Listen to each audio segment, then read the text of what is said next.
Entonces, de ahí que la herramienta sea innovadora.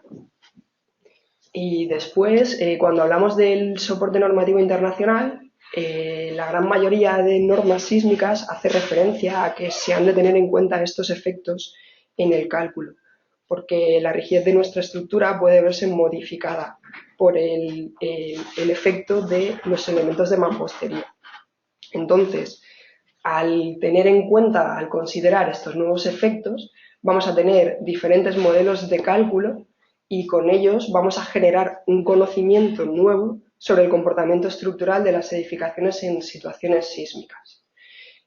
Antes de pasar a la siguiente diapositiva, quiero que se fijen en las imágenes que tenemos aquí, en la izquierda de la imagen. Es un procedimiento habitual para la construcción de edificios de hormigón armado o concreto armado o reforzado. Primero se levanta el esqueleto de hormigón formado por los elementos resistentes, nuestras columnas, nuestras vigas, las losas, muros de hormigón, y después, a posteriori, rellenamos nuestros pórticos o marcos de hormigón con paneles de fábrica para generar los cerramientos y para compartimentar nuestros espacios, para hacer las particiones dentro de las viviendas.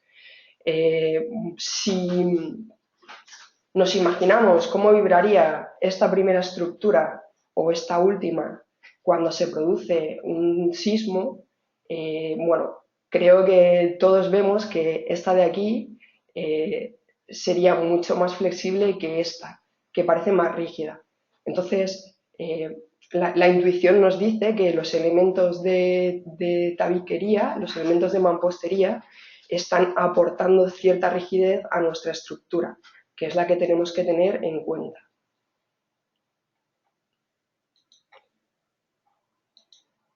Vale, siguiendo con la introducción, como hemos dicho, tenemos una necesidad de potenciar el desarrollo de herramientas de cálculo que faciliten el análisis de estructuras sometidas a acciones sísmicas de forma más realista. De forma más realista, ¿por qué? Normalmente lo que hacemos en nuestros programas de cálculo es introducir nuestro esqueleto resistente formado por nuestras columnas, vigas y losas. Y luego los elementos de mampostería, lo habitual es introducirlos como cargas, simplemente. Entonces, este es nuestro modelo de cálculo y de él obtenemos nuestros esfuerzos con los que vamos a diseñar los distintos elementos estructurales. Sin embargo, el comportamiento real de la estructura, si tuviésemos en cuenta el aporte de rigidez que los elementos de mampostería están realizando, no tendría un comportamiento exactamente igual al que estamos suponiendo con esta estructura. Además, a lo largo del sismo, todos estos muros pueden ir rompiendo o fisurándose, con lo que la rigidez de la estructura iría cambiando a lo largo del evento sísmico. Entonces, bueno, ¿qué es lo que pasa? Pues cuando un tabique no ha sido aislado del pórtico o marco que lo enmarca, ante las acciones sísmicas se producirá la interacción de ambos sistemas.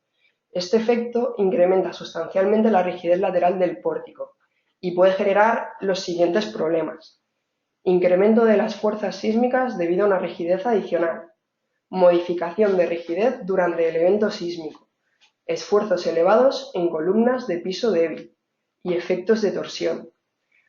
A continuación voy a desarrollar estos puntos, pero antes quisiera simplemente mostrar las referencias de algunos de los artículos o secciones de diferentes normativas sísmicas en las que hacen referencia a que hay que tener en cuenta esta interacción de la estructura con los elementos constructivos. Por ejemplo, en nuestra norma, en la NCS 02, en el punto 424, nos dice: los elementos no estructurales, como muros de cerramientos, tabiquerías, etc., que puedan desarrollar rigidez y resistencia suficientes para alterar las condiciones en la estructura, se tendrán en cuenta para la confección del modelo de análisis estructural. O en el punto 423 nos dicen: si existiesen plantas de diferente esbeltez o diáfanas en edificios con el resto de plantas muy compartimentadas, debe tenerse en cuenta la diferencia de rigidez entre las plantas. Para la normativa de México nos están diciendo que en el análisis se tendrá en cuenta la contribución a la rigidez de todo elemento estructural o no que sea significativa. Aquí tengo distintos artículos de otras normas como pueden ser la ASCE, el Eurocódigo, el NSR10 de Colombia, la normativa peruana, y normalmente en casi todas se hace referencia a que se ha de tener en cuenta el aporte de rigidez por parte de los elementos no estructurales, por los elementos constructivos. Y ahora voy a empezar a desarrollar los 4 puntos que antes hemos visto, los posibles problemas que se podían generar al tener en cuenta o no tener en cuenta los elementos constructivos. Primero, hay un incremento en las fuerzas sísmicas debido a una rigidez adicional.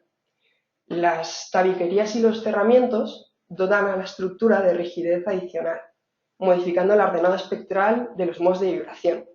Si nos fijamos en esta estructura y nos fijamos en esta otra, sería la misma estructura sin tener en cuenta la rigidez aportada por los elementos de mampostería. Esta estructura sería mucho más flexible, esta más rígida, esta tendría un periodo mayor, esta un periodo de vibración más pequeño. Es decir, si para esta tenemos este periodo, para esta que es más rígida nos tendríamos que mover hasta hacia la izquierda y tendríamos este periodo. Aquí caemos ya en la rama de bajada del espectro, aquí sin embargo estamos en la meseta. El tener en cuenta o no la rigidez aportada por los elementos hace que estemos considerando una fuerza sísmica de inicio más pequeña que la que realmente tendría. Eso es el incremento de la fuerza sísmica por una rigidez adicional a considerar. El siguiente problema es que esa rigidez va modificándose durante el evento sísmico. O sea, las rigideces aportadas pueden ir cambiando durante la acción sísmica debido a las grietas y roturas que van apareciendo sucesivamente. Si suponemos que partimos de la estructura con todos sus muros intactos, comienza el evento sísmico, empiezan a fisurarse y la situación límite sería que se hubiesen roto todos.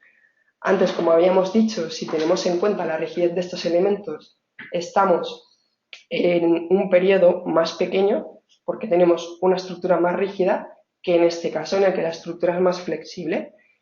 Estos son los 2 casos límites. Se producirían situaciones intermedias en las que, claro, no todos los muros romperían algunos, otros quedarían fisurados, resistirían parcialmente. Lo ideal sería una metodología de cálculo que pudiese tener en cuenta este estado del edificio y las situaciones intermedias, que es lo que nosotros vamos a pretender con la metodología que vamos a explicar a continuación.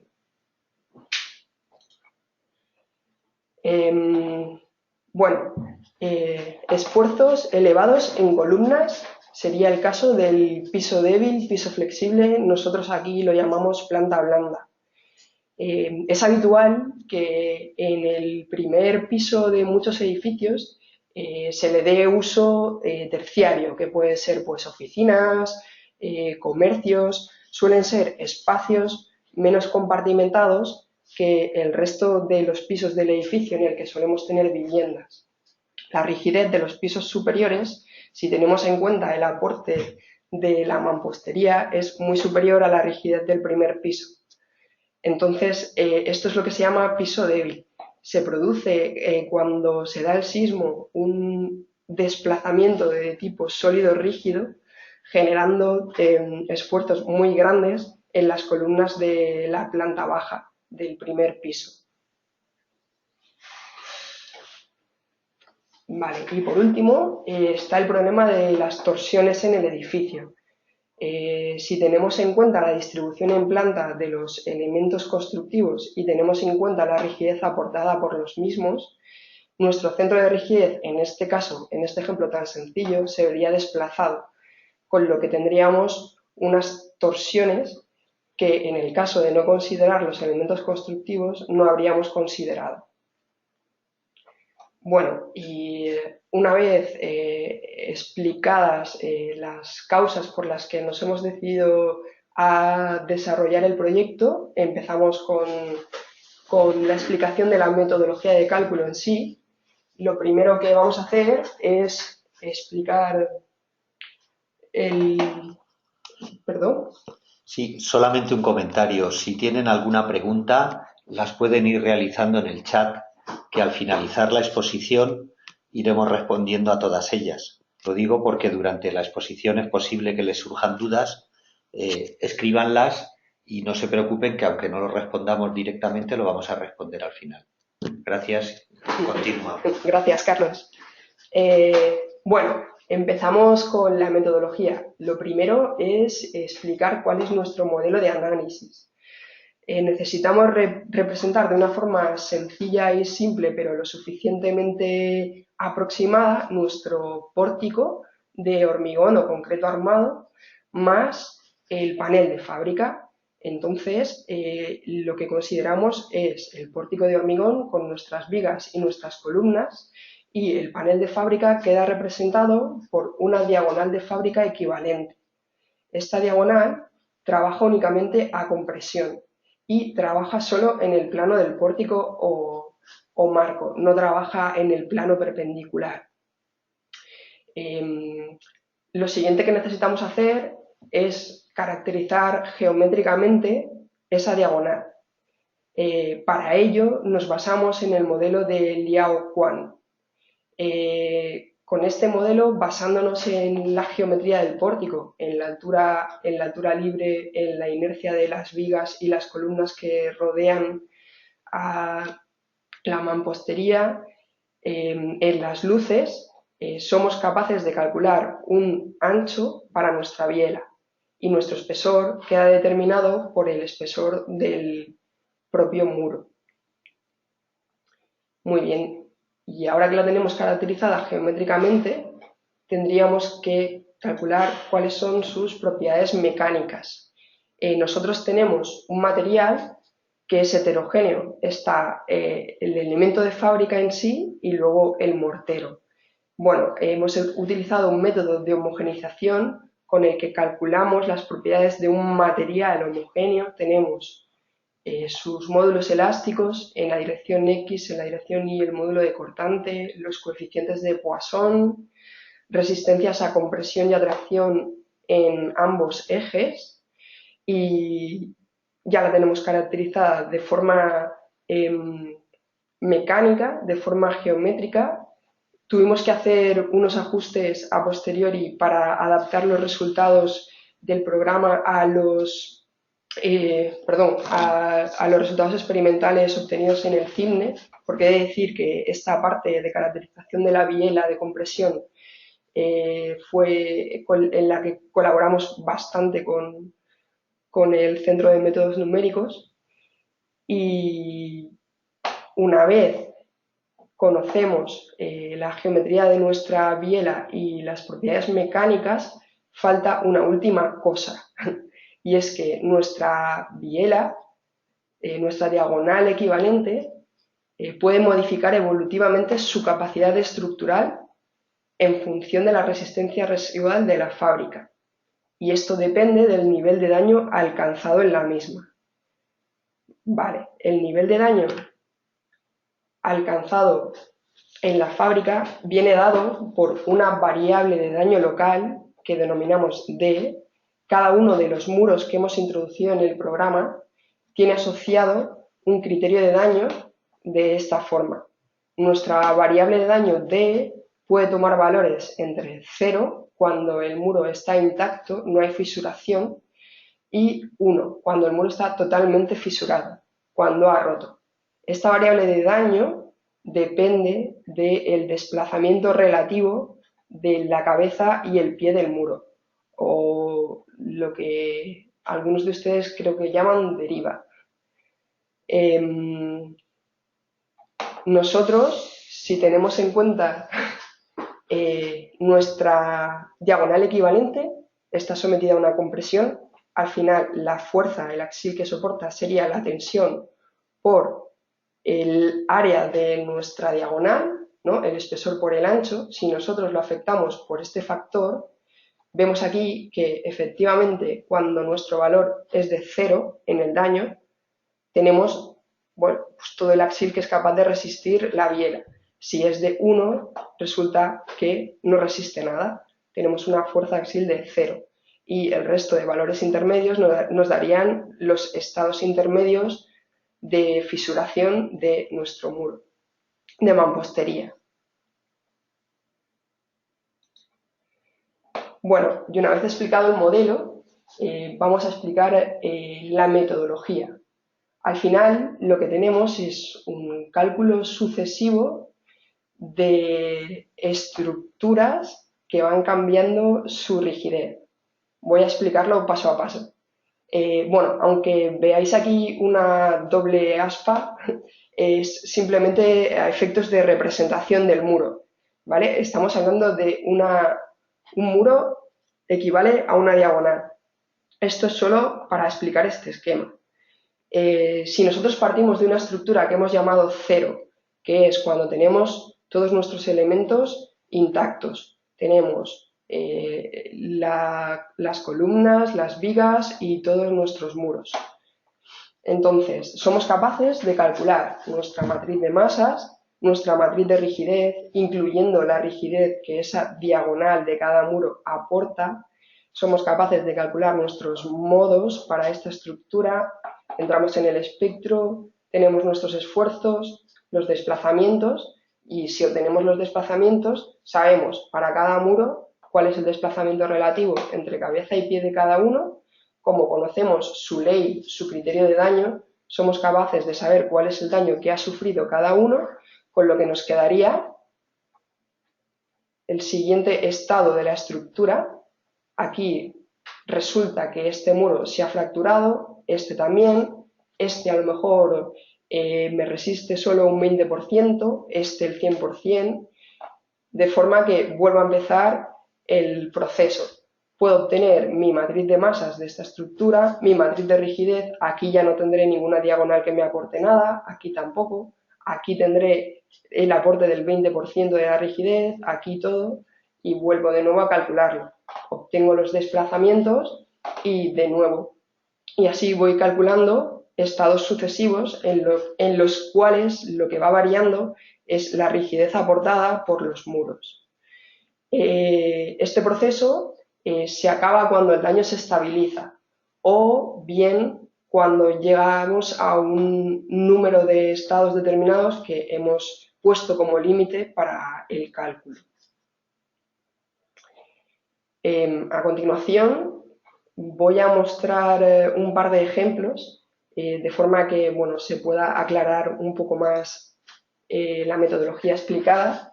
El ejemplo que vamos a utilizar es un edificio formado por pórticos o marcos de hormigón armado o concreto reforzado. Tiene 7 niveles. Las luces son varían entre 3 y 6 metros. Las vigas son descolgadas o peraltadas. Tenemos una losa aligerada con un espesor de 25 centímetros. La altura de cada piso es de 3,10 y la altura del primer piso es de 4 metros. Con este ejemplo vamos a analizar dos casos. En el primer caso solo vamos a comparar dos estados para empezar a ver la metodología de forma sencilla. En el primer caso tenemos una distribución de tabiques uniforme en todas las plantas excepto la primera, el primer nivel. Vamos a simular el efecto de planta débil. Estos elementos que veis aquí en verde son los elementos constructivos tal y como se meten en CIPECAD, luego lo voy a mostrar. Y el segundo caso, en este caso vamos a ver una rotura progresiva de cerramientos. Aquí en vez de comparar dos estados, vamos a comparar varios estados en los que se va a ir viendo cómo se van a ir fisurando los muros que están distribuidos de forma uniforme en todos los pisos. Muy bien. Este es un pequeño ejemplo de cómo se introducen estos muros en CIPECAD es muy sencillo. Se introducirían, en principio tenemos un asistente en el que podemos elegir el tipo de elemento que tenemos, el tipo de ladrillo, el tipo de mortero, el tipo de junta, la resistencia de nuestro mortero, la resistencia de la pieza, y este asistente nos genera los valores que nosotros necesitamos para caracterizar la diagonal equivalente de nuestro muro. Nosotros en el programa simplemente podríamos meterlo como si fuera una carga lineal, tiene que estar siempre metida de pilar a pilar porque tiene que estar confinada por los elementos del pórtico, las columnas y las vigas, y una vez metido y caracterizado, el programa automáticamente nos calcula nuestra diagonal y nos la caracteriza geométrica y mecánicamente. Muy bien. En el primer caso habíamos dicho que era el piso primero diáfano. Vamos a comparar tres estados. Vamos a comparar el edificio desnudo sin el efecto de la tabiquería, luego el edificio teniendo en cuenta la rigidez aportada por todos los elementos constructivos y la rigidez aportada por todos los elementos constructivos en el caso del piso débil, excepto el primer nivel. Lo que estamos viendo aquí es la deformada del modo fundamental en esta dirección de análisis. Podemos ver que, teniendo en cuenta la rigidez aportada por los elementos constructivos, nuestra deformada es mucho más rígida que si tenemos la estructura desnuda, es decir, sin tenerla en cuenta. O aquí se puede ver la deformada de un tipo piso débil. Os voy a poner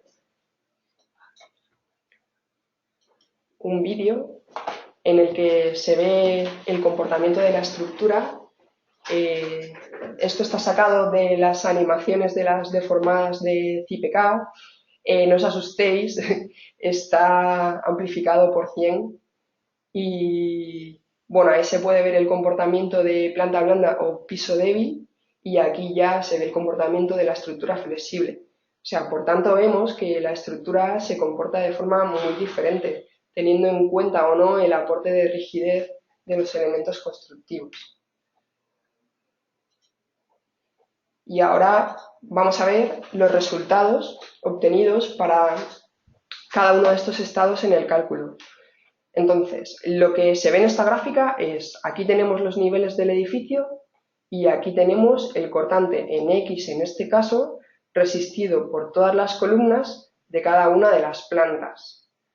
Entonces, el primer estado, que es el estado 0, es esta línea azul de aquí. Estamos en esta línea. Estaríamos diciendo, por ejemplo, que todas las columnas del nivel 2 están resistiendo este cortante. Después tenemos el estado 1, en el que, claro, al aportar rigidez los elementos constructivos, las columnas se van a llevar un cortante menor, que es esta línea verde de aquí. Y luego tenemos el estado del piso débil. Aquí podemos ver cómo en las plantas superiores se comporta, de hecho lo hemos visto, esta parte muy similar a esta. Sin embargo, lo interesante y a lo mejor lo que asusta es el resultado que se obtiene cuando nos fijamos en el primer nivel, porque el cortante se dispara. Estamos obteniendo, si tenemos en cuenta la rigidez aportada por estos elementos, un cortante superior, 1,5 veces superior al cortante que habríamos obtenido si tenemos en cuenta solo este modelo de cálculo. De hecho, en muchas normas, creo recordar que la colombiana sí que viene especificado, cuando el ingeniero sabe a ciencia cierta que una planta o que un piso es un piso débil, puede amplificar los valores obtenidos en este análisis por un factor determinado, que suele variar entre 1,5 y 2,5. Nosotros en el programa tenemos otra opción, que es amplificación de los esfuerzos por piso. Por ejemplo, en este caso, si hubiésemos sabido que nuestra primera planta es un piso blando, es un piso débil, podemos marcarla como piso débil y amplificar para los pilares, los cortantes, por 1,5, o para los muros y pantallas también. Y entonces obtendríamos esta gráfica de color violeta de aquí, que sería, habríamos hecho este análisis y de repente obtenemos este dato. Y cuando nosotros, sin embargo, con la metodología que acabamos de explicar, hemos obtenido ese salto simplemente con la introducción de los datos, sin tener que saber nosotros previamente que eso era una planta blanda. Este otro ejemplo es simplemente, bueno, para que veáis otro ejemplo de piso débil en un piso intermedio. En este caso, con esta distribución de elementos constructivos, se obtiene que en este nivel de aquí, el cortante que se llevan las columnas de esa planta es 1,32 veces mayor que el que se obtendría teniendo en cuenta solo este estado. Podríamos hacer lo mismo marcando esta planta y obtendríamos una distribución similar, pero para ese nivel en concreto. Bueno, y ahora pasamos al caso 2. En el caso 2 hemos dicho que íbamos a ver distintos estados que va generando el programa de forma automática, en función de cómo van fisurándose los elementos constructivos que hemos ido introduciendo. Lo que está representado en esta tabla es el nivel de daño, es el factor D del que estábamos hablando. Y en concreto está representado para estos muros que se ven aquí marcados en naranja, ¿vale? De la cimentación a la losa 1 sería este, luego el siguiente, el siguiente, el siguiente. Entonces, partimos de que nosotros tenemos nuestra estructura con nuestros muros intactos. Lanzamos el primer cálculo y en el primer cálculo resulta que se produce un daño de 0,75 en este muro de aquí, 0,42 aquí y así sucesivamente hacia los pisos superiores. Partiendo de que nuestros muros están dañados de esta manera, lanzamos el siguiente cálculo y obtenemos estos niveles de daño. El programa sigue lanzando cálculos y lo que se puede observar es que los muros de las plantas inferiores se rompen totalmente, llegamos a 1 o llegamos a cerca de 1 y conforme vamos subiendo llega un momento en el que los muros de las plantas superiores quedan intactos o con una fisuración bastante pequeña.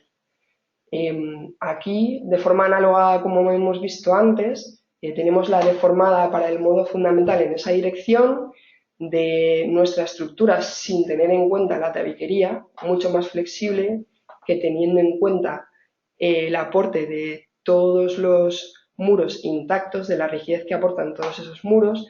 Luego se van rompiendo las de las plantas inferiores, como hemos visto aquí, y siguen rompiéndose hacia las plantas de arriba, pero al final todas estas de aquí quedan intactas. ¿Lo vamos a ver?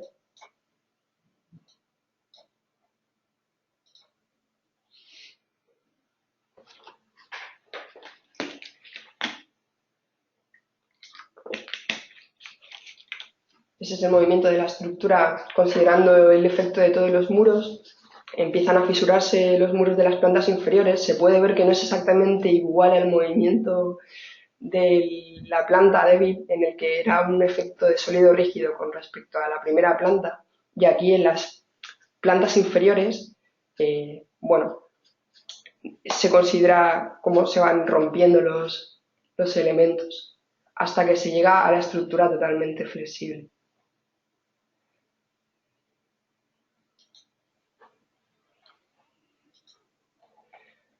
Vale, y tenemos aquí de nuevo representado la altura, los diferentes niveles de mi edificio, el cortante en X resistido por las columnas de cada uno de los niveles tenemos para nuestro estado 0 el inicial, en el que no consideramos la influencia de ningún elemento constructivo, otra vez nuestra representación de la línea azul. Volvemos a tener el estado 1, en el que tenemos el aporte de todos los elementos, no se ha roto ninguno, entonces las columnas resisten menos cortante. Y luego, bueno, van produciéndose diferentes estados, no los hemos representado todos para que no haya un batiburrillo de líneas.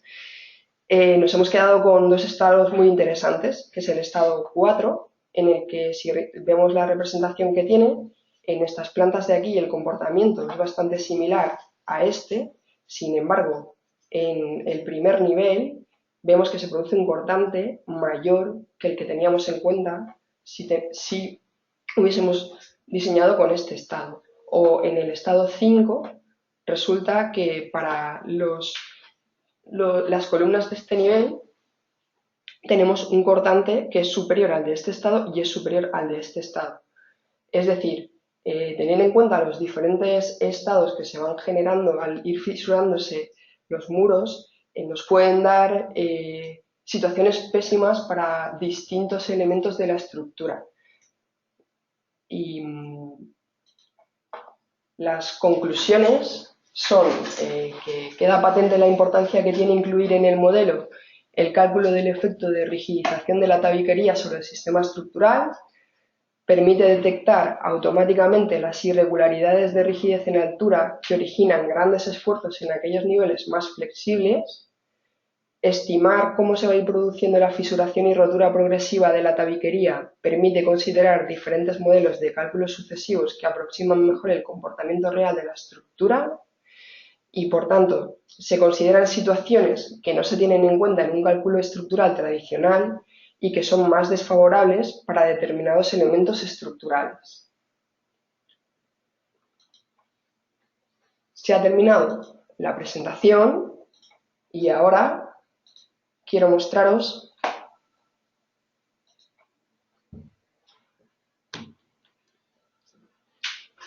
en el programa CIPECAD cómo podemos introducir este tipo de elementos y además los ejemplos calculados que os he mostrado en la presentación para que podáis ver los resultados directamente en el programa. Bueno, lo primero de todo es que si queremos introducir los elementos constructivos, tenemos que considerar una acción sísmica. Por ejemplo, vamos a coger esta. Bueno, como podéis ver, tenemos las normas sísmicas de muchísimos países, como ha dicho antes Armando. Muy bien, una vez seleccionada nuestra norma de sismo, nos aparece aquí el poder considerar o no los elementos constructivos. Por defecto no se consideran. Vale, la siguiente opción es la que os he comentado antes, de si sabemos que una planta es una planta blanda, la marcamos y le ponemos con qué coeficientes tenemos que amplificar, los cortantes o los momentos y para qué elementos. Y luego está la interacción con la estructura. Este es el método que acabamos de explicar. Si lo marcamos así, simplemente vamos a comparar dos estados, como el primer caso del que os he hablado. Simplemente tengo la estructura desnuda y la estructura con el efecto de los muros.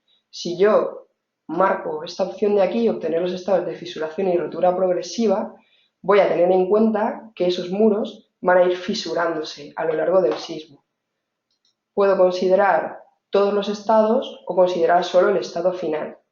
Le puedo poner un número máximo de 10 estados. De momento, bueno, lo vamos a dejar con 5. Perdón, tendremos que cambiar la norma de hormigón. Es Colombia.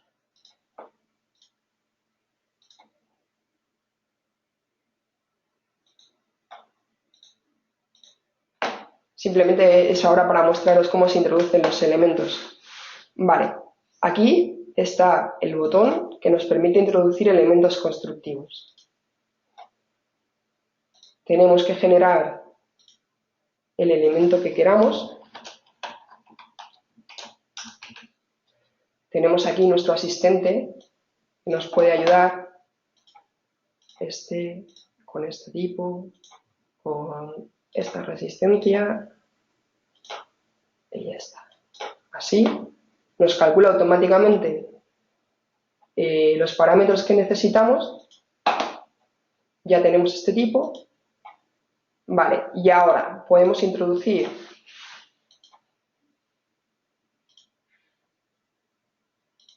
nuestro elemento como si fuera una carga lineal. Si lo vemos, lo hemos introducido aquí. Tenemos la opción también de poder hacerlo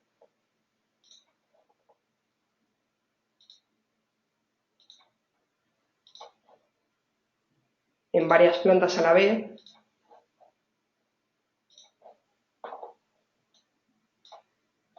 Vale, nosotros simplemente hemos hecho eso, la introducción del elemento, y el programa ya nos ha generado nuestra biela, nuestra diagonal equivalente.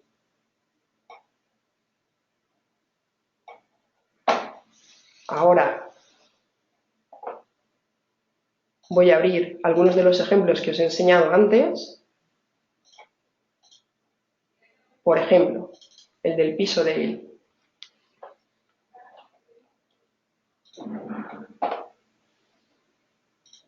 Aquí, si me hace caso, ¿vale? Hemos introducido los elementos constructivos, hemos dejado este diáfano. Podemos consultar qué diagonal tenemos en cada uno de los elementos. El cálculo ya está realizado y entonces, aquí no vamos a tener los estados porque habíamos elegido la opción del cálculo solo con y sin elementos. Lo que sí que tenemos, que se puede ver, son las deformadas para... Ahí tenemos estados sin tener en cuenta los elementos constructivos, que sería nuestro estado 1 para el sismo en X, y aquí tenemos para el sismo en X, para nuestro estado 2, el modo 1. Estas son las deformadas que he mostrado en la presentación. Bueno, se pueden ver para cualquier otro modo.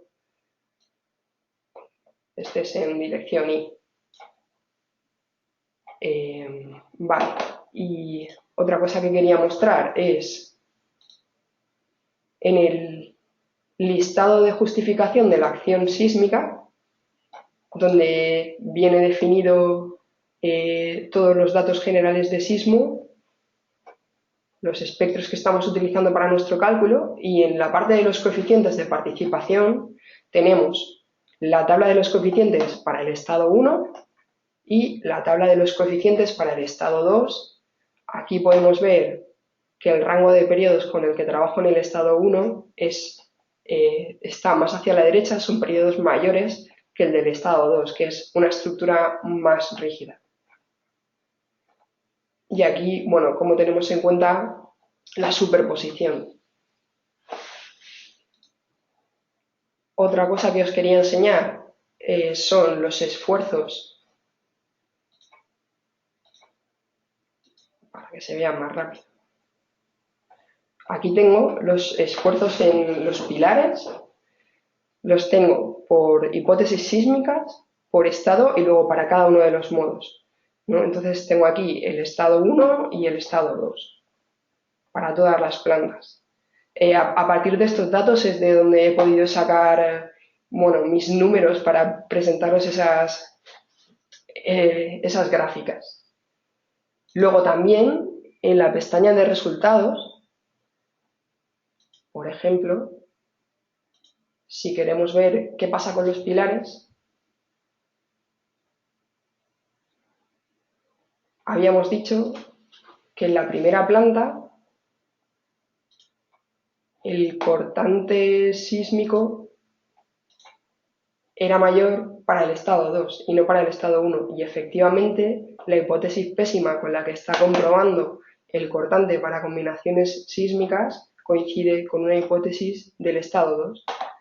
Analiza todos los estados con todas las combinaciones y se queda con la pésima para cada elemento. O sea, probablemente si cogemos el mismo pilar en una planta superior, para esa misma comprobación ya se ha quedado con el estado 1.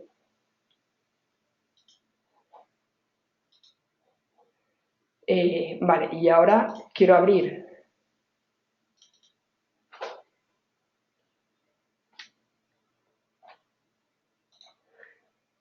muy bien.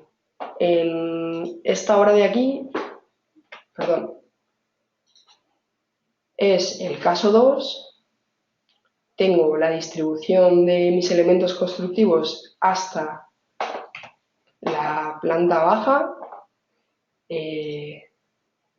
Tenía que sí que quiero considerar los estados y las fisuraciones de los mismos. Entonces, en los resultados puedo ver para cada muro, si me fijo, tengo, es el muro que está definido entre el pilar 23 y el 24, para el forjado entre 1 y 2, y tengo los resultados para el sismo en X y el sismo en Y. Si me fijo en el sismo X, porque claro, es un muro paralelo a la dirección X, tengo el desplazamiento relativo entre la cabeza y el pie del muro y el coeficiente de daño. Se puede ver que en el primer estado calculado se produce un daño del 0,55 y a partir del tercer estado se nos ha roto el muro. O este, por ejemplo, en dirección Y. Si subimos hacia arriba,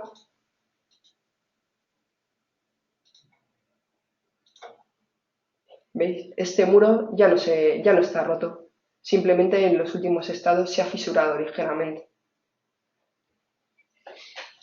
Aquí, de forma análoga, también tenemos las deformadas, pero claro, aquí para todos los estados que se han generado, que son muchísimos más,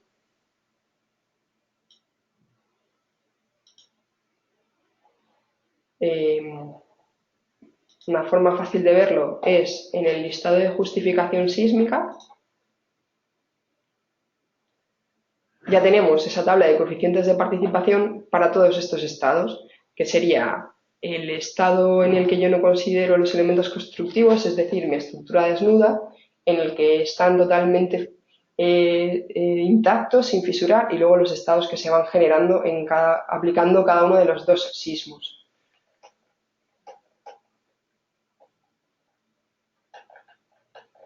Entonces, bueno, si nos fijamos, voy a ir al final. Aquí está. Vamos viendo como este estado, que era el más rígido, los periodos, nuestra estructura se va haciendo más flexible.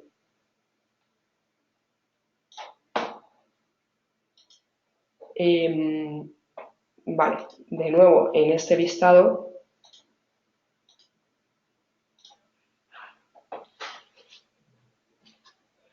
volvemos a obtener estos datos para los dos sismos, sismo X y sismo Y, y luego todos los estados que se han generado con sus correspondientes modos.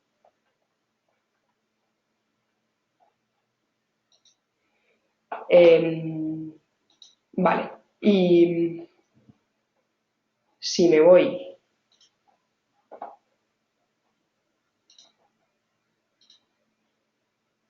a ver las comprobaciones de mis elementos, en este caso voy a coger el mismo pilar, la misma columna. Entonces, por ejemplo, aquí tengo que el pésimo es el estado X3. Si subo al siguiente nivel,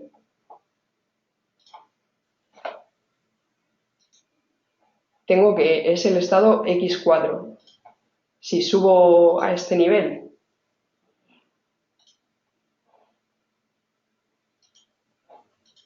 ya me quedo con el estado 1, que es el estado en el que tengo la estructura desnuda. Y bueno, yo en principio he terminado. No sé si Carlos quiere comentaros alguna cosa. Bueno, vamos a tratar de leer todas las preguntas que nos han ido poniendo en el chat. Yo también quiero comentarles que, independientemente de lo que puedan preguntar hoy, todos los clientes de CIPE, como saben, tienen el soporte de CIPE, pueden consultarnos cuando lo deseen. Si desean hacerlo vía email, pueden hacerlo a la dirección de soporte@cipe.com y con mucho gusto les responderemos. Y vamos a pasar a leer algunas de las preguntas, posiblemente algunas sean repetidas, por lo tanto lo que vamos a hacer es ir leyendo algunas de ellas y les iremos respondiendo sobre la marcha a todas ellas. Bien, pues hay una primera pregunta en donde nos dicen si la imagen de donde sale la caracterización del modelo, que de dónde sale lo de Liao Quan, ¿no? Bien. Vale, es un modelo propuesto por Alex Barbat y Sergio Oyer, que son del CIMNE, del Centro Internacional de Métodos Numéricos para la Ingeniería. A ver, en la diapositiva no he puesto la formulación. En realidad el programa tiene la formulación ya implícita adentro, simplemente con los datos de la geometría del pórtico somos capaces de generar ese ancho de la diagonal. A continuación preguntan también que no le había quedado muy claro cómo se determina el ancho de esa diagonal. Es precisamente claro, con esa formulación, ¿no? eso es. Bueno, podríamos. Bueno, yo Si creo alguien que tiene, si alguien tiene sí. mucho interés en la formulación en sí, me puede enviarnos un correo y les puedo mandar el modelo de Liao Quan. Muy bien. Nos preguntan aquí que si en el caso de Colombia, donde se exige la separación o dilatación de los muros de mampostería con el fin de que no aporten rigidez a la estructura, solo se pide de unas columnetas o de unas vigas en la corona que sostengan el muro y unos anclajes a la estructura, principalmente para evitar el volcamiento. En este caso, ¿cómo podríamos utilizar CIPE, ¿no? CIPE-CAD? Bueno, vamos a ver. Lo que hemos dicho es que si efectivamente hay una interacción de esas mamposterías con la estructura y se han construido de manera que no se han dispuesto las juntas ni los procedimientos constructivos para aislar convenientemente y que esa estructura pueda tener los movimientos sin que golpee con esa mampostería, evidentemente no hace falta considerarla.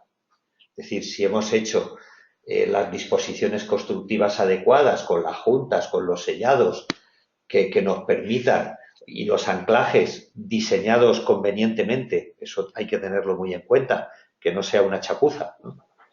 Entonces, si todo eso lo hacemos correctamente, está perfectamente revisado y construido, pues entendemos que hay que seguir calculando sin tener en cuenta estos efectos.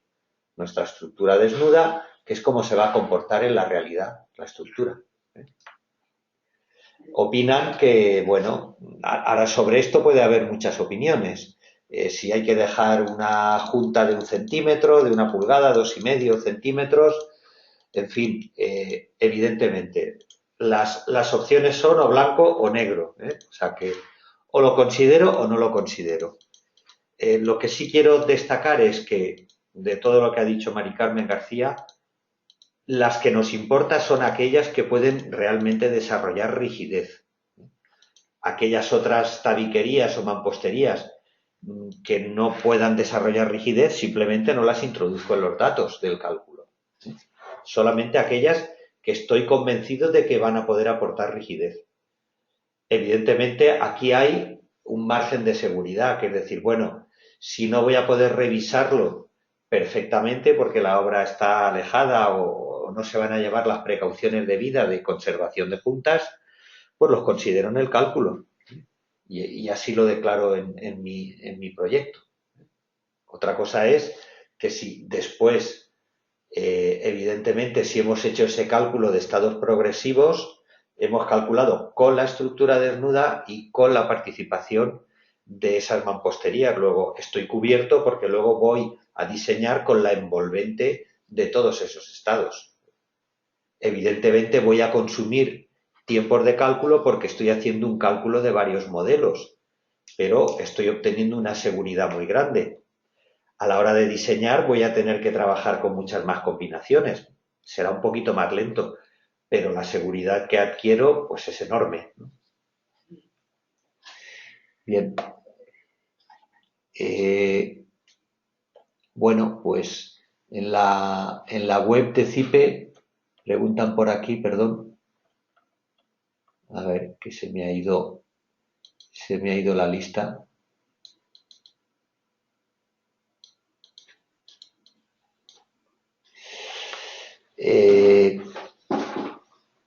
¿Cómo hacemos con las fuerzas perpendiculares a los muros? Bueno, ya hemos dicho que este modelo no tiene rigidez frente a efectos perpendiculares a estas mamposterías. Luego, por lo tanto, de momento no podemos hacer nada. Lo único que podemos hacer es tener en cuenta esas bielas donde están colocadas en su plano. En el plano perpendicular no tienen rigidez.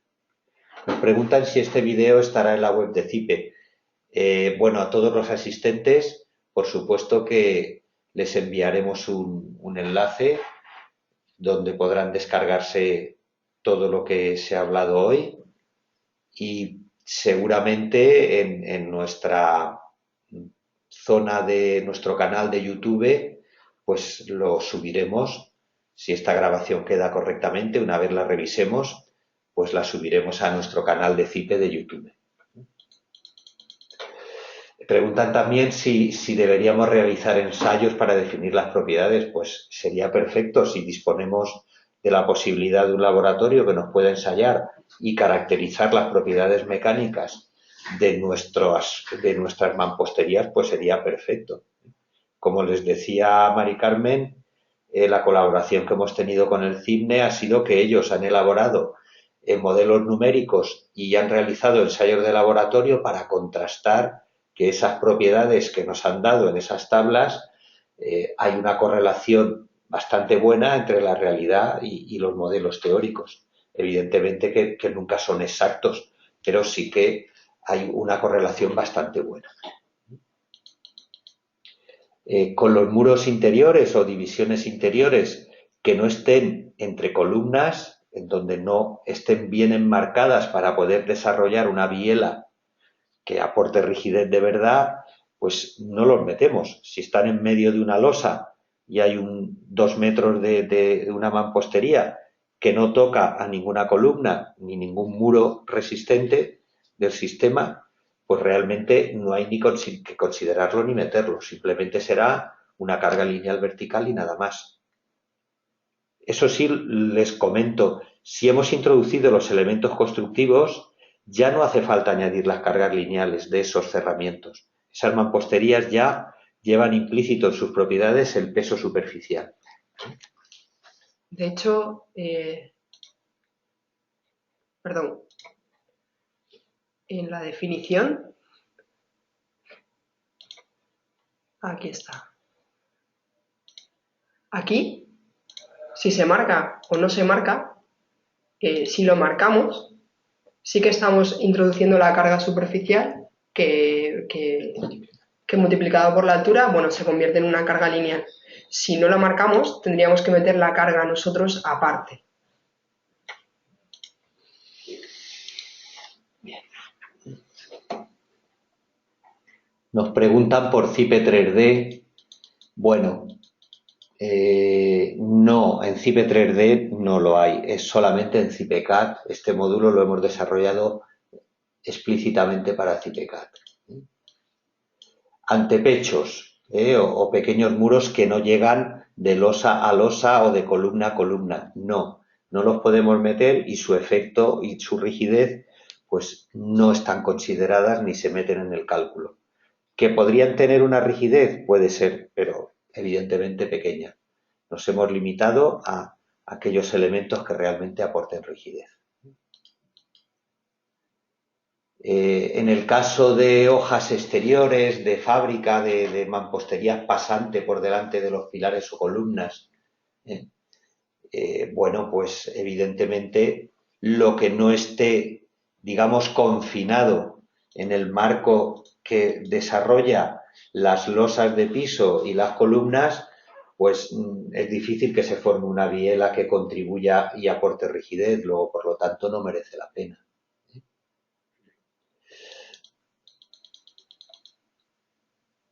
En la presentación, bueno, pues nos han preguntado cómo se introducen los datos. Creo que Mari Carmen ya lo ha explicado, cómo introducir los datos, como si fuese una carga lineal exactamente igual. Preguntan que cuál es la diferencia que se genera entre este método que describen y los elementos finitos.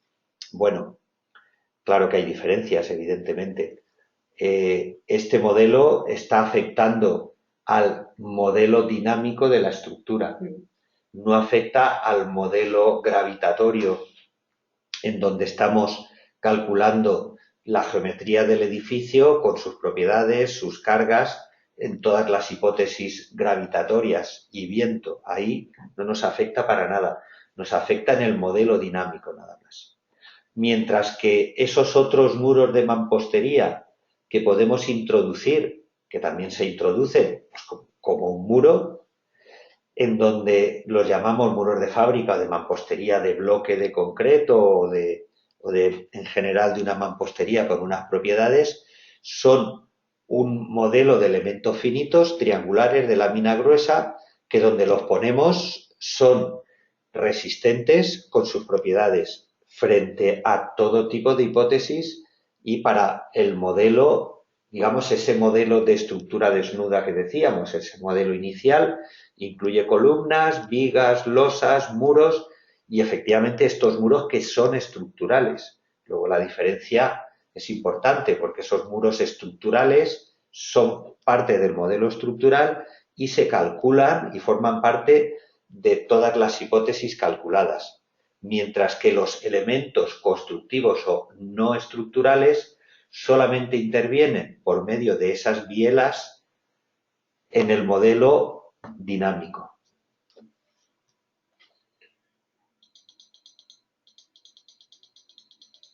Bueno, tenemos bastantes asistentes de Ecuador y que por supuesto, claro que estamos solidarios con ellos y sinceramente pues doloridos. Tenemos todos muchos amigos ecuatorianos y hemos sentido mucho lo que está ocurriendo. Aquí preguntan también por el grado de integración entre los muros y lo que la estructura asume. Bueno, quizá sería repetirme lo que he dicho antes. Aquellos muros estructurales están integrados en la estructura y estos elementos no estructurales, que también son muros, evidentemente, solamente se integran en el modelo dinámico y mediante el efecto de esas bielas diagonales que hemos estado viendo. Bueno, aquí nos hacen una consulta diciendo que las normas dan dimensiones a considerar y estas deberían ser acordes con los desplazamientos de la estructura que se consideran aisladas. Sí, evidentemente. Si estamos pensando en que la estructura tiene unos desplazamientos, lo primero que podríamos calcular cuando hacemos un cálculo de una estructura es hacer un análisis sin necesidad de hacer el diseño, donde podemos hacer un análisis de desplazamientos. Viendo las distorsiones o derivas, podemos estimar cuáles van a ser los desplazamientos entre pisos y saber cuál debería ser el tamaño mínimo de las juntas para poder asegurar que si disponemos luego mamposterías no van a estar interactuando con la propia estructura. Esa sería, digamos, un cálculo previo. Si vemos que hay que dejar excesivas juntas por esos desplazamientos relativos, pues quizá lo mejor sería considerar que pueda llegar a darse el caso de esa interacción de estas mamposterías con la estructura. Y, puesto que ya tenemos de una herramienta que lo calcule, dispongámoslas, que al final el que tiene que trabajar es la computadora, no nosotros.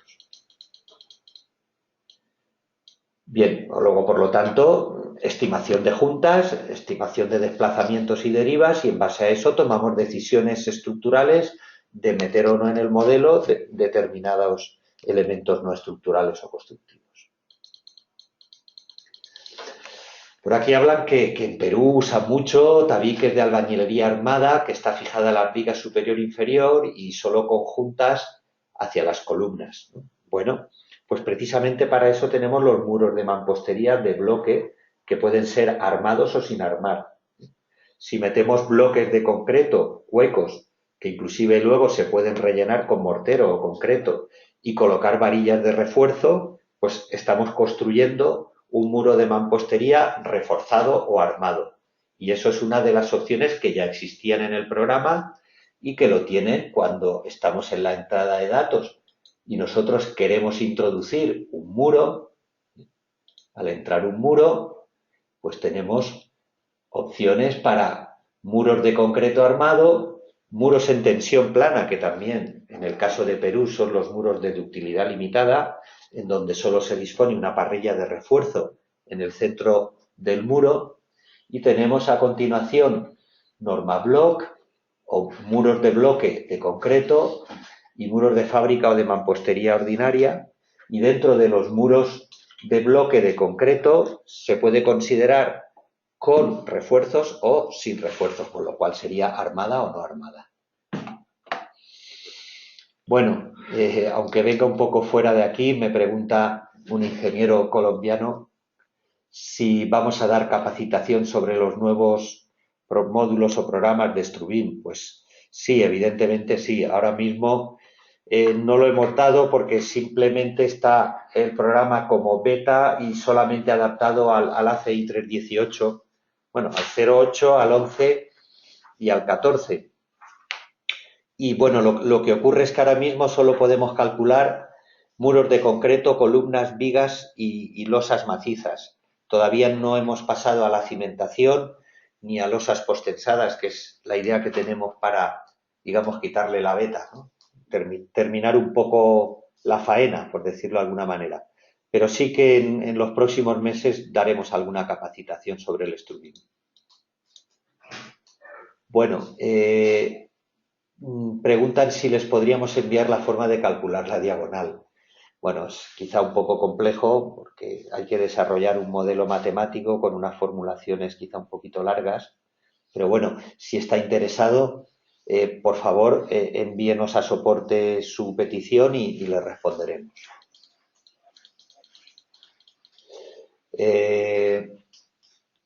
Aquí dicen que si este sistema forma parte de las bielas indicadas y que cómo se pueden considerar en el programa. Bueno, creo que ya lo hemos explicado, cómo introducir el muro en las plantas de cada piso y automáticamente ya las calcula y las considera. Bien, entonces aquí nos preguntan que al tener en cuenta los muros no estructurales como parte del sistema estructural y que aporten rigidez, ¿cómo aseguro que dicho muro al estallar o fallar no afectará totalmente al sistema porticado? Porque está claro que al rigidizar un pórtico cualquiera, esta va a llamar más fuerza, pero al fallar, dicha fuerza llegará al pórtico y se redistribuye. Efectivamente, tal como muy bien ha explicado Mari Carmen, tenemos tres opciones: no considerarlos, considerarlos y calcular solamente un estado único, o calcular la rotura progresiva definiendo un número de estados entre 0 y 10. Si considero 4, 5, 6 estados y al final veo el nivel de daño, si se ha estabilizado o no en las plantas altas, pues sabré si he calculado el número de estados suficientes. Precisamente la rotura progresiva me está haciendo un modelo nuevo cada vez que pierdo algo de rigidez porque se ha roto alguno o se ha roto parcialmente, ¿eh? Se dan los dos casos. Por eso hemos visto que el nivel de daño es un factor que está calculando de forma automática el programa y por eso está calculando los estados X1, X2, X3, X4, X5 que hemos visto en el ejemplo. Dice, nos preguntan también, ¿el efecto de la columna corta lo tomaría en cuenta en este modelo en el caso de mamposterías a media altura? Pues no, no. En este caso de elementos no estructurales, no. Pero sí que lo podemos hacer si metemos mamposterías de media altura. Lo que pasa es que en ese caso en CIPECAD hay que definir lo que es esa media altura como un piso y entonces introduciríamos un muro de mampostería estructural con sus propiedades en esa altura y por encima de ella no, terminaría precisamente en esa altura. Luego, por lo tanto, claro que es posible. Evidentemente, es un pequeño mayor esfuerzo de entrada de datos. ¿Sería posible recibir las diapositivas de la presentación? Bueno, vamos a tener la grabación y la vamos a compartir.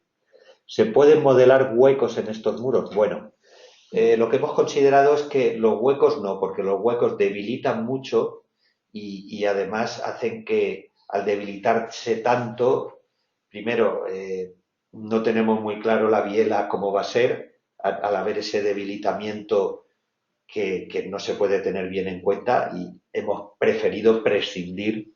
Y yo creo que realmente cuando esos huecos existen están muy debilitados y realmente no aportan la rigidez debida. Bueno, nos vuelven a preguntar también de cómo calculamos el ancho de la biela. Que, claro, ¿qué pasa con los refuerzos de acero? Evidentemente es que hemos calculado todos los estados. Desde el estado 0 de la estructura desnuda al estado 1, en donde se han podido ya agrietar algunos muros, el estado 2 otros, etcétera. Si hemos hecho un cálculo de rotura progresiva, hemos calculado todos los estados y, como bien ha mostrado Mari Carmen, cuando hemos consultado una columna, dependiendo en qué nivel, hemos visto que corresponden a unos esfuerzos, una combinación pésima de un estado diferente.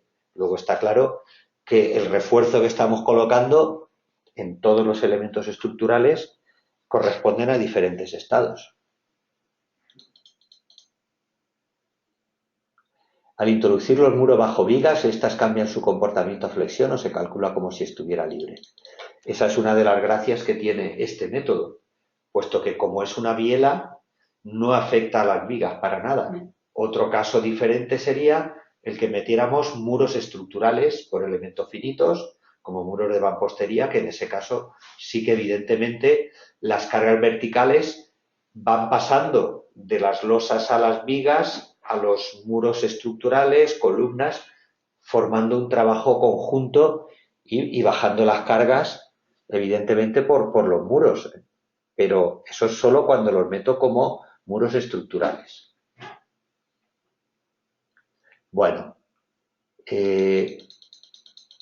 se podría pensar en mejorar las propiedades o dimensiones de los muros de mampostería para que el nivel de daño en los pisos bajos sea menor, o siempre se llevan el número de ciclos hasta que están totalmente dañados. Bueno, aquí sería ya una cuestión de caracterizar o ensayar diferentes tipologías de mamposterías típicas en cada zona, evidentemente, que les pudiésemos dotar de una ductilidad suficiente para que frente a esos ciclos que nos van a producir el evento sísmico tengan un comportamiento dentro del rango elástico y no lleguen a agrietarse y fisurarse. Pero evidentemente eso no va a ser lo normal, ¿no? Lo normal es que nos encontremos con muros de mamposterías que son frágiles, evidentemente. Entonces, bueno, esto sería fruto de una investigación de laboratorio que no ha sido, digamos, el objeto de este proyecto, ¿no?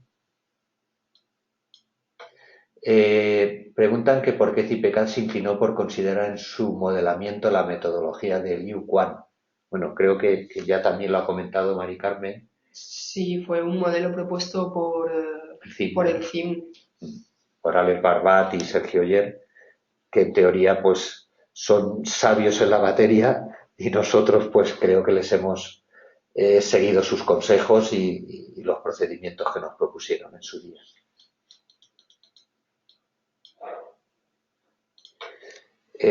Nos preguntan si el modelo considera el uso de las unidades de albañilería o mampostería macizas y si se pueden considerar unidades tubulares. Bueno, al final, como es un problema de propiedades mecánicas, cuando sea maciza tendrá unas propiedades y cuando sea hueca, pues tendrá otras. O sea que, de hecho, en las bibliotecas que han podido ver, pues hay diferentes materiales y diferentes tipos de mamposterías que les pueden servir de referencia para que se aproximen lo más posible a las que vayan a usar en el edificio en concreto. Sí, comenta uno de los oyentes que en el Perú el constructor es muy informal. Bueno, en el Perú y en España y en Sebastopol, en Rusia. O sea que creo que eso pasa en todas partes. Hay constructores serios y constructores menos serios. No porque no sean serios, sino porque luego al final tiene que haber alguien que lo hace en ese momento y en ese momento, pues bueno, ya sabemos todos que no siempre se pone a veces la atención debida, ¿no? Entonces dice que los tabiques son ladrillos panderetes con huecos tubulares horizontales. Hombre, evidentemente, si realmente están hechos de tal manera que como aquel que dice no van a aportar rigidez porque están tan mal hechos que no valen para nada, con el modelo que tengo, pues ya está, ya no necesito ni meterlos, ¿no? Lo único que pasa es que se van a romper, se van a caer y bueno, pues no es lo mismo que se agrieten, pero que se conserven en su sitio, aunque se agrieten, que se caigan, ¿no? Nos preguntan que qué opinión tenemos sobre el tema de las columnas cortas. Pues, sinceramente, sobre las columnas cortas tenemos una opinión pésima, porque además lo hemos sufrido y hemos visto muchos casos en una ciudad muy próxima donde estamos, que es Lorca, que sufrió un terremoto de una magnitud bastante baja y, sin embargo, sí que vimos muchas columnas cortas destruidas, vamos a decirlo así. Y realmente es un problema el de los semisótanos, donde por dejar ventilaciones al sótano pues se han elevado el suelo de planta baja a 1 metro o menos, entonces quedan columnas cortas que se han roto muchísimas. Cierto es que como lo podemos meter en el modelo de CIPECAT con su geometría correcta, normalmente los cortantes que se van a llevar van a ser muy elevados y bueno, pues si funciona se obtendrá un refuerzo adecuado y si no funciona ya nos lo dirá el listado de verificación si cumple o no cumple. ¿De qué depende? Nos preguntan el número de estados a calcular. Bueno, en principio dependerá del número de alturas y de la geometría del edificio. No tenemos una fórmula para poder calcular ese número de estados. Lo que sí podemos hacer es calcular hasta 10 y ver si con eso hemos conseguido que se estabilice el nivel de daño. No sé si se han fijado cuando he enseñado alguno de los tabiques que ya a partir de un cierto estado los tabiques de las plantas altas prácticamente no sufrían daño. Entonces eso quiere decir que ha habido ya una convergencia en el cálculo y no merece la pena calcular más estados. Es más, puede ocurrir que lancemos un cálculo de 8 estados y veamos que los 4 últimos prácticamente no hacen nada. Entonces lo único que estamos haciendo es consumiendo tiempos de cálculo. Merecería la pena repetir el cálculo y no considerar 8 y bajar a 4.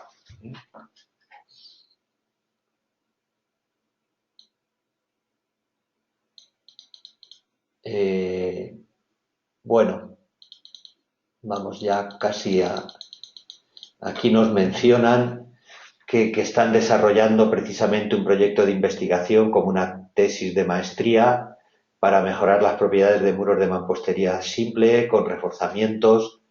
Bueno, pues desde luego sería un área en la que investigar porque evidentemente no es solamente por la rigidez que puedan aportar el poder estimarla convenientemente, sino que el que puedan después dotarse a esas mamposterías no solo de rigidez, sino de la estabilidad suficiente para que se conserven en su posición, que no pierdan su verticalidad y no caigan, ya sea dentro del propio edificio o fuera del edificio, con el peligro que eso conlleva, pues sería una gran aportación.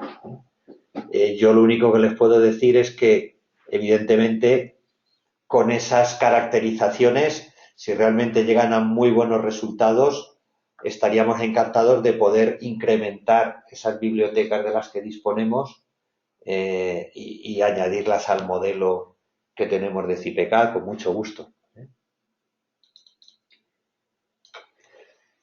Bueno, pues yo creo que ya prácticamente hemos respondido a todas las preguntas.